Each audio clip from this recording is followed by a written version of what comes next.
環球大戰線深入世界最前線，全球各地的觀眾朋友，大家好，我是葉思敏。我們節目先開始，歡迎來賓前資深外交官介文汲大使。思敏好，各位朋友大家好。時事評論員王尚志，尚志哥。思敏好，各位朋友大家好。還有資深媒體人彭華幹，幹哥。主持人好，大家好。好，觀眾朋友，趕快來看到中東的戰火現在升級，因為呢，我們來看到伊朗的方面，新領袖現在要開始展開正式的復仇戰了。另外一方面，就是波灣國家現在也陷入在震盪裡面，會不會淪為全新的下一個戰場呢？再來會看到中俄在這當中是否有暗中布局，來幫助伊朗改寫整場的戰局嗎？今天就這些議題，我們會一起來做關心。好，剛剛提到了，其實呢，哈米尼被斬首之後，最新接任的就是哈米尼的次子了。這位是穆吉塔巴，他也正式宣告了說，現在復仇的行動才正要開始。他是56歲的穆吉塔巴。那我們來看到，這位是前美國的外交官，同時呢，他也長期研究有關於伊朗的問題。他是這樣子評論的，他說呢，穆吉塔巴比他的父親更糟，而且要更強硬，是這個接下來革命衛隊的首選的候選人，所以他就會有非常大的仇要報。會要報仇的原因，也是因為穆吉塔巴家族中有4名的至親都在這一場美以的轟炸當中喪生了，包括他的父親、他的母親、他的妻子以及他的1名兒子哦。CNN 是這樣子來描述的，他說穆吉塔巴本人也在戰火中受傷了，是引述了來自於伊朗媒體的報道。但是呢，美國智庫又在多家的解釋，他說呢，穆吉塔巴現在整個人是躲起來的。以色列時報則是持續的說呢，其實從戰爭爆發以來，就再也沒有看到穆吉塔巴了，這是來自於西方的說法，但是未經過任何來自於這個各方的證實。伊朗方面現在又做了哪一些動作呢？雖然看不到穆吉塔巴，但是他的持續的轟炸絕對是持續的。最新命令對美軍基地跟以色列發動的第一波報復性的攻擊，鎖定的就是中東地區的美軍據點以及以色列北部多處的軍事設施都被炸了，這是針對於美以的攻擊。等一下我們會持續的關心。那同樣的戰火已經波及到了波斯灣地區的國家，有一些哪些地方遇襲？等一下我們會持續的來做關心。好，我們先來看到這個是來自於西方媒體做的評論，說穆吉塔巴已經逃亡了，這是事實還是西方刻意放出來的一個心理戰呢？強硬派的穆吉塔巴接下來接任所謂的新領袖，是否要美國跟以色列血債血還？戰爭是否變得一發不可收拾？幹哥又怎麼看？好，穆吉塔巴他被選為繼承人啊，說句實在話，跌破了所有西方對於伊斯蘭的認知跟他們的這個什麼，就說多年的研究心得，因為他就是世襲繼承，而不僅僅是什葉派的神權會議，他們是不太希望世襲的，連哈米尼本身他都不贊成。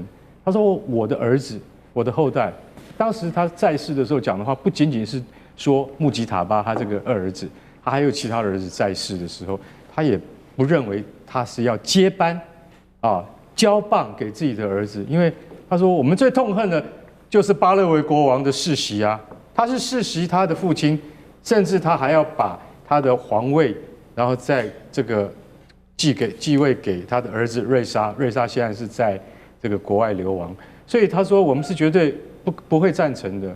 可是現在你要知道，國家處於非常時期的時候，為什麼由88名高階這個神權教士所組成的專家會議，終於確定還是由穆吉塔巴來出任？那就代表着一個意義，什麼意義？在國家這麼動盪危急之際，我們需要有一位具有領導分量的人出來。因為其實坦白講一句，以穆吉塔巴他今年才56歲，太年輕了。其實，在這麼高階的神權的教士面前，他的火候是不夠。當然，他是在就是在他父親的那個以前的庇蔭之下，他也是作為一位神權的老師啊，他也是專門在教授伊斯蘭教，專門在教授可蘭經，他所教授的教義，甚至會號稱說比我們其他阿拉伯世界所教授的教義要更加的深奧，更加的精髓啊！所以他其實在神權方面，他的這個血統是不會容置疑的。然後他的家世又是哈米尼的兒子，親生兒子，所以說在這個情況之下，我們需要推舉出來一個能夠馬上能夠號令天下，能夠讓大家覺得說他是夠分量的。雖然我剛才所講的一些不利於他的因素，可是後來在專家會議裡面還是被排除了。你知道這88位這個這些神權高階教士裡面，一個96歲的，一個是99歲的，這2位真的是就是說他們是最具分量的。他說那就是穆吉塔巴了。為什麼？因為我們國家現在需要一個這麼有分量的領導人，所以他們共同投票選出了穆吉塔巴作為新的領導人。可是現在問題就來了，就是說，聽說他在戰爭之中也受傷了，我覺得這是很可信的。也就是說，那個《華爾街日報》等等，他們認為說他不太可能在美軍跟以色列聯合攻擊之中安然而退，對不對？你看。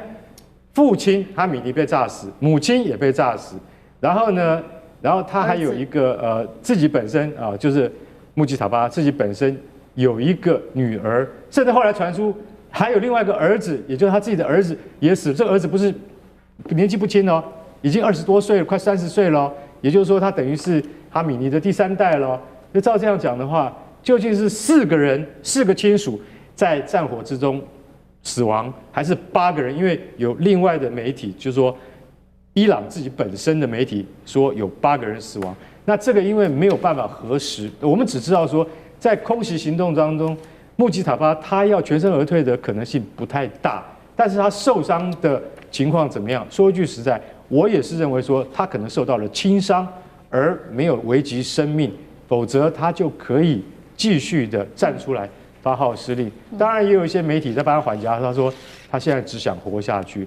我認為穆吉塔巴本身他雖然是比較年輕的領袖，可是他如果仍然受到原來的伊斯蘭的原教義派的熏陶的話，他是不是會對美國跟以色列採取一樣強硬的路線？但是強硬的本錢在什麼地方？我覺得新一代的領導人他會去估量，應該不會想象的像這個報道中說的那麼的鐵板一塊。不過我是覺得他要趕快確定，趕快決定他要怎麼樣獻身，不然伊朗會遭受到更大的襲擊，然後他也會對海灣周邊的國家產生更大的危害。如果連沙烏地阿拉伯說你再打我，我就會反擊了。如果沙烏地阿拉伯也被捲入的話，那這件事情就更加複雜。我希望那個穆吉塔巴趕快出來講出一些有利的話，可以安定一下整個周邊的局勢。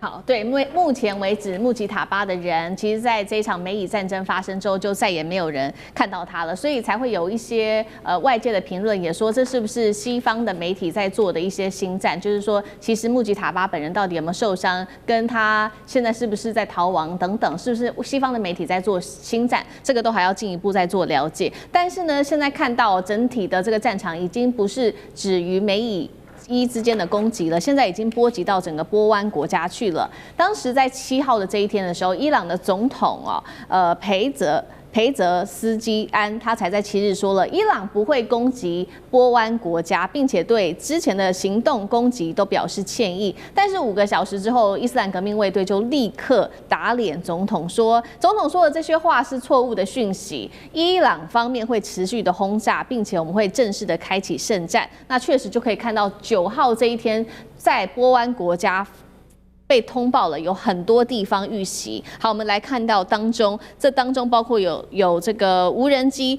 飛到了沙烏地下巴油田被攔截，然後波斯灣的石油設施也被轟炸，巴林的海水淡化廠遭到攻擊。這個海水淡化廠其實提供數百萬人供水的，所以是非常重要的。再來就是沙烏地的住宅遭到軍事物體給擊中，還有人死亡。巴林夜間遭到無人機攻擊，32人受傷。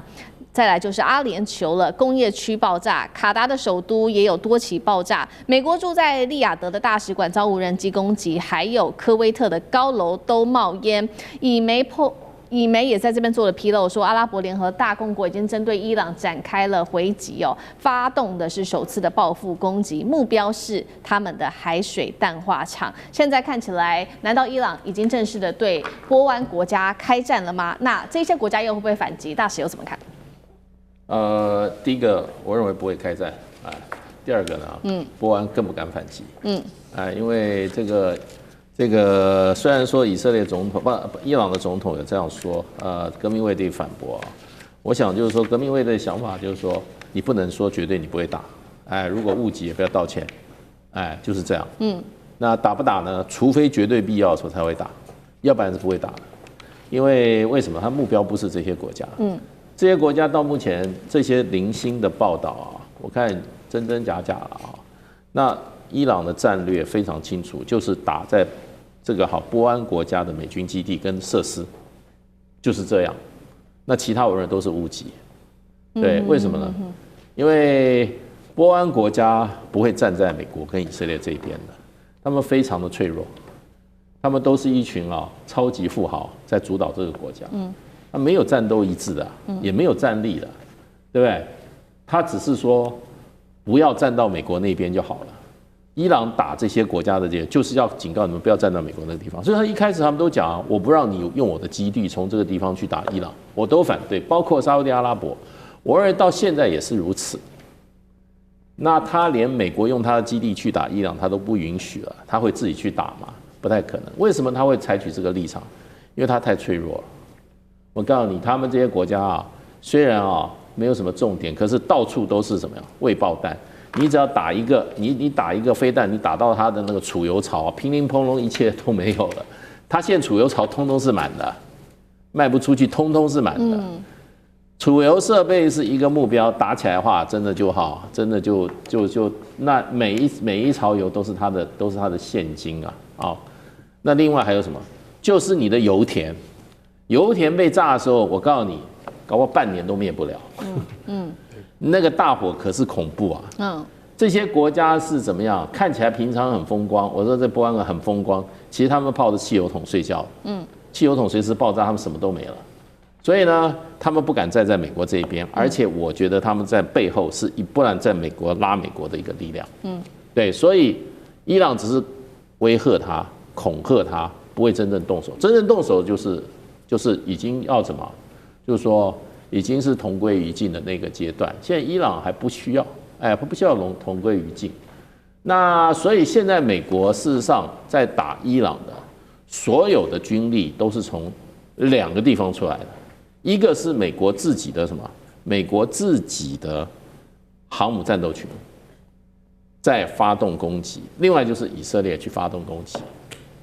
最近川普也講了好多次了。B1、B2 都出來了。B1、B2 通常都是從哪裡？都是從美國本土出來。這個飛機可以飛1萬多公里的。再加個空中加油，對不對？它夠了，它也不需要海外基地。為什麼美國會有這種轟炸機呢？它就是要說我沒有海外基地，我也打得到你。像今天這 B1、B2 就發生功能了，我也不要海外基地，我從我的 Colorado 這個空軍基地飛起來以後，了不起中間。空中加油，我一趟就回來了。炸彈就炸得你叫你受不了。所以美國現在是怎麼講呢？他也不需要，他也知道你們這些中東國家。可是現在最大的問題呢？川普昨天開了一個記者會，只有一個訊息：戰爭很快會結束，不是戰場打不過是油價他沒辦法忍受。油價已經衝到114了，拼命下，最高140下來了。那他一講了以後，油價就下來了。他說今天晚上10點半他還要再講一次，下午5點半嘛，還要在佛羅里達還有一個記者會，那就是因為美國跟我東部時間跟我們倒反嘛，我明天早上就會知道他要講什麼。我跟你講，一句話，川普打不下去了。那他的女婿跟他的這個魏科夫，哇，他的大將要去跟內塔尼亞胡，為什麼內塔尼亞胡犯了一個機會，他們要去跟他算賬。講好了不要打伊朗的石油設施，你去炸他的儲油廠是什麼意思？你要把我美國拖下去嗎？對不對？去警告以色列，你打還是要照我的利益打。以色列反正搞成就搞得他一打伊朗的這個油設施，伊朗就去打中東的油設施，以色列又不產油，也沒有油，他怕什麼？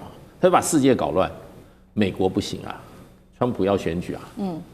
美國不要把全世界都去怪他，你把他搞成這樣。歐洲的這個各國領袖已經在跟川普打電話，趕快停一下吧，不要再這樣搞了。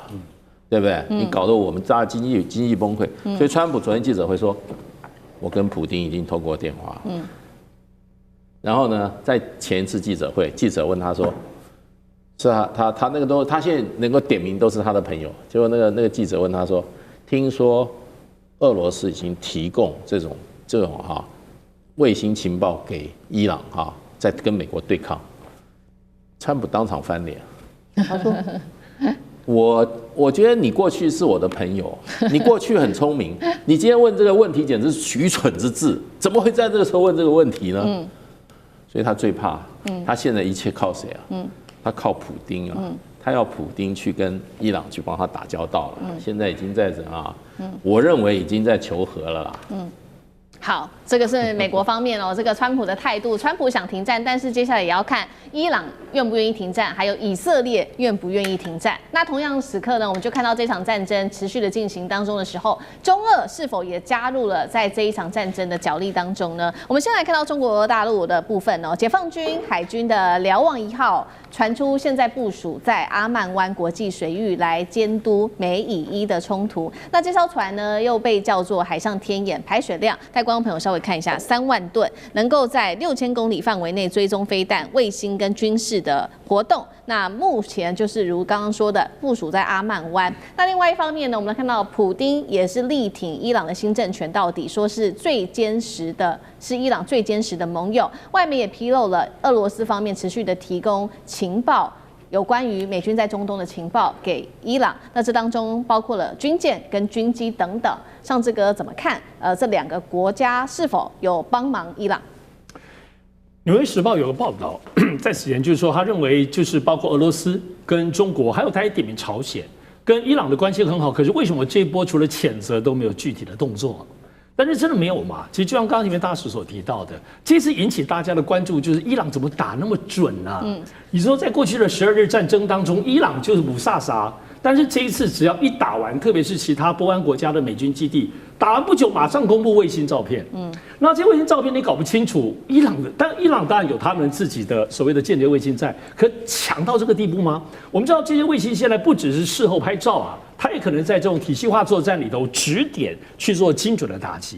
這次伊朗其實到目前為止已經超過30輪的這個攻擊當中打得太準了，準到其實每天晚上睡覺前都要看一下這次打多準哈。所以我們看俄羅斯長期以來是伊朗在整個軍事發展過程當中，他們的軍事結構採用俄羅斯的東西是比較多的。可你說中國呢？大家一般不太討論在這一次裡頭中國的角色，但我們來盤點一下。首先，中國從義烏開到德黑蘭的中伊鐵路，在去年2025年的5月正式開通。到目前為止，沒有聽到中伊鐵路被炸掉，也就是每天其實中國到伊朗的德黑蘭的源源不絕透過鐵路運輸，可是在運了些什麼，我們也搞不清楚。對，這個是很通暢，我認為是很重要。除此之外，在2021年的時候，中國跟伊朗他們簽訂了一個長達4000億美金的25年的這個戰略合作。那外媒歐美當中啊，好像每年並沒有真正交易些什麼，可是你知道嗎？伊朗沒公布啊，中國也沒公布，你哪知道人家真的做些什麼？以及最近也有人認為，除了俄羅斯的衛星之外，是不是包括中國大陸的民用，尤其是吉林1號的農業衛星？最近大家討論很多，因為目前來講，它的高精度的東西可能不是俄羅斯的衛星能夠提供的。吉林衛星它現在雖然才有100多顆，可是它每天在全世界地球任何一個地方，它可以拍35次到40次，所以而且它民用商業都可以買賣。所以中國到底对伊朗有什麼樣？可能不是在戰事上給你武器、給你無人機、給你彈藥，但是這些恰好就是伊朗非常需要，而且它這次看起來打美國打得這麼漂亮，打得這麼精準，這些聽起來好像剛好得是最大的關鍵。所以我們最後來看一下，其實簡單講，首先伊朗這一次打破了我們對於以色列跟美軍的這種單向情報霸權，伊朗也很厲害啊，沒有輸。第二個，重塑了這個戰爭的打法，比如說打美軍基地。過去我們總會思考打仗打美軍基地，現在都覺得現在中國大陸打日本、韓國、菲律賓美軍基地，好像馬上就可以打了，不是嗎？所以第三個部分還是包括相互感染的影響，包括現在普京現在在炸基輔的部分也越來越狠。以前不會碰，包括澤倫斯基的這個辦公室，現在全部在打了。所以這種東西，其實在很多東西不只是誰幫誰，戰爭始終改變格局，斬首行動讓全世界，包括中國跟俄羅斯也理解斬首行動。那麼威嚇本土，美國本土力量像朝鮮也有核武，果然美國就不敢輕易動你。因為從過去包括伊朗沒有做，我認為這些都是在中國、俄羅斯跟伊朗之間的交互影響。好，謝謝尚志哥。那我們休息一下，馬上回来。地緣政治、美中之爭、戰略價值、強權崛起、小國生存，現在與未來洞悉事件走向，掌握世界脈動，全球觀點盡在環球大戰線。